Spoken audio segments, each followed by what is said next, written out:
தண்ணி இல்லைங்கிறது ரொம்ப கடினமான ஒரு பாதை. தண்ணீர் இல்லாமல் இருக்க முடியாது வச்சுக்கோங்க.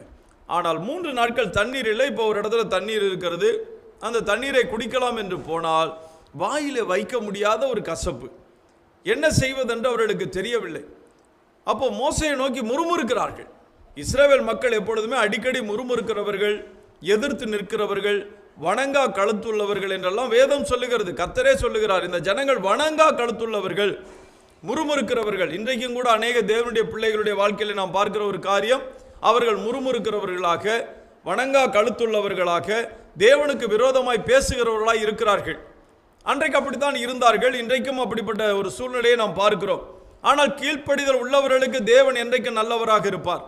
கீழ்ப்படியாமல் அவருக்கு விரோதமாக எதிர்த்து கலவரம் செய்யக்கூடாது, கலகம் செய்யக்கூடாது. இஸ்ரவேல் மக்கள் எதிர்த்து நிற்கிறார்கள். இப்பொழுது கர்த்தர் ஒரு மரத்தை காட்டுகிறார்.